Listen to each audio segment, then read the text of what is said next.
There were two young men. They were dressed as British soldiers. They were carrying shiny rifles.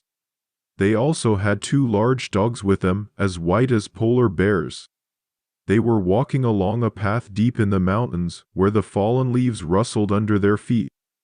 As they walked, they talked about this. One man said, "This mountain is terrible.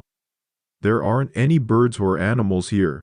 I wish we could just fire our guns at something, anything." The other man said, "If we fired a couple of shots into the side of a deer's belly, it would feel great. The deer would spin around and then collapse with a thud." This was a very remote part of the mountains.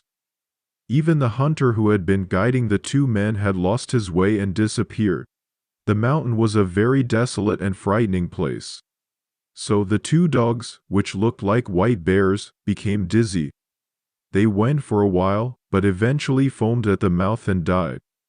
One man said, "I lost 240,000 yen because these dogs died." The other man said, "I lost 280,000 yen. The first man's face turned pale. Then he stared at the other man and said, "I want to go home. I feel the same way. It's cold and I'm hungry. Let's go home. Then let's stop here. On the way back, we can buy a mountain bird for 10,000 yen at the inn where we stayed yesterday and take it home. They were selling rabbits too. We'll buy them. And let's go back." But then a problem arose. The two men had no idea where to go to get back. The wind blew strongly, the grass rustled, the leaves crunched, and the trees creaked. One man said, "I'm really hungry. My stomach has been aching since earlier." The other man said, "Me too. I don't want to walk anymore." "Me neither." "Oh, what a bother. I wish there was something to eat. I wish there was something to eat." The two men talked like this as the sesqui grass rustled. Then, when they looked behind them, they saw a large Western-style house. There was a big sign at the entrance. One man said, "Hey, this is perfect. This place looks pretty nice. Let's go in." The other man said, It's weird to find a place like this in the middle of the mountains. But anyway, we can probably eat here." "Of course we can. It's written on the sign. Let's go in. I'm starving." The two men stood in front of the entrance. The entrance was made of white bricks and looked very elegant. There was a glass door with golden letters that read, "Please come in." There's no need to hesitate. The two men were very happy and said, "Wow, the world is really well made. Today was a tough day, but there are still good things like this. This place is a restaurant, but they're giving us a free meal, aren't they?" "It seems so." It says no need to hesitate. The two pushed the glass door and entered. Inside, there was an immediate hallway. On the back of the door, in gold letters, it read, "Especially for our larger and younger customers, we offer a special welcome." The two men were delighted again. "Great! We're being specially welcomed. We're both young and a bit on the heavy side after all." The two men, filled with joy, continued down the hallway. As they walked along, they came to a door painted light blue. One man said, "This is strange. Why does this house have so many doors?" The other man replied, "It's the same as ocean houses. Houses in cold places or in the mountains are all like this." The two tried to open the door. Then they saw yellow letters written above it. "This is a restaurant with many orders, so please understand." One man said, "It's quite popular, isn't it? Even in the mountains like this?" The other agreed, "That's true. Even big restaurants in Tokyo don't get this many customers." As they talked, they opened the door. On the other side of the door, it said, "We have many orders, so please be patient." One man frowned. "What does this mean?" Another said, "Probably, since we have many orders, it takes time to prepare, so please be patient." "That's probably it. I just want to go inside and sit down." and eat something. However, there was another door right next to it. There was a mirror hanging on the wall, and below it was a brush with a long handle.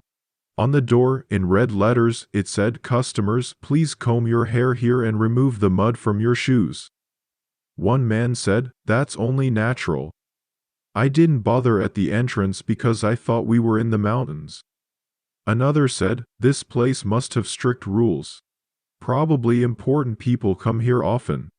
The two combed their hair in front of the mirror and brushed the mud off their shoes. But when they placed the brushes on the board, what happened? The brushes suddenly faded and disappeared. At that moment, a strong wind blew in, filling the room.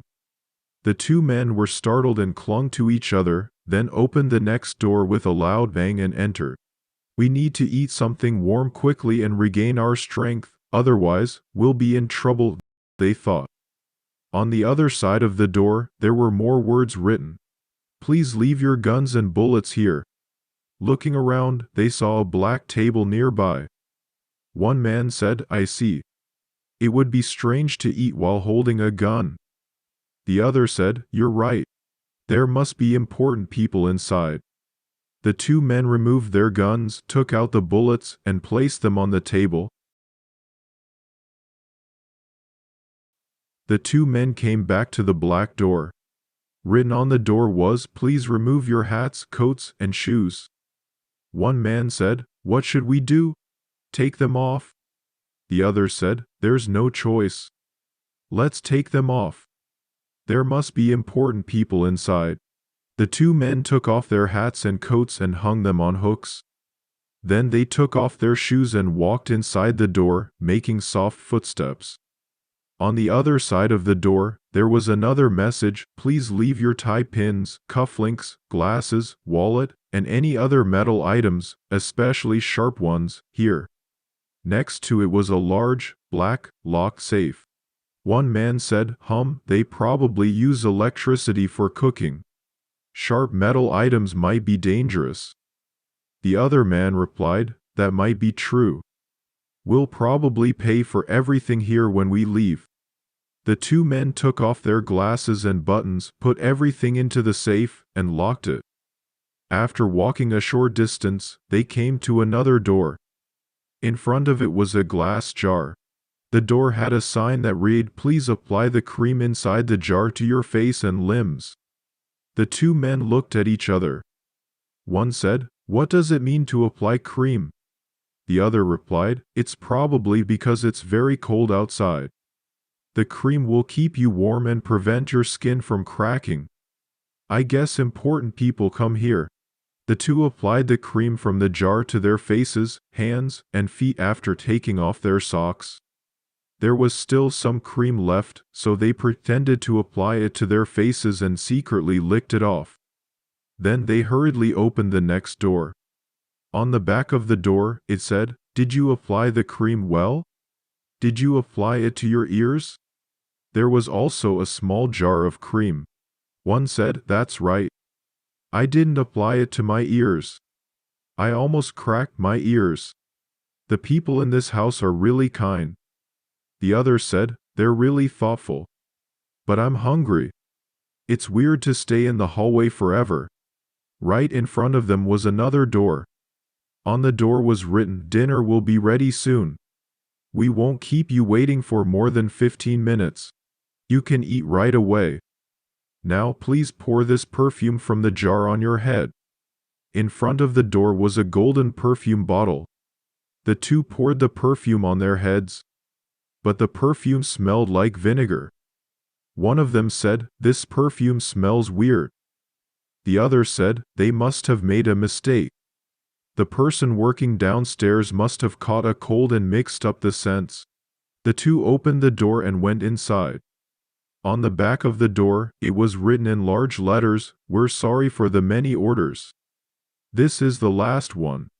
Please apply the salt from this jar generously to your body." The two looked at each other in surprise. They saw a blue earthenware jar. It was filled with white salt.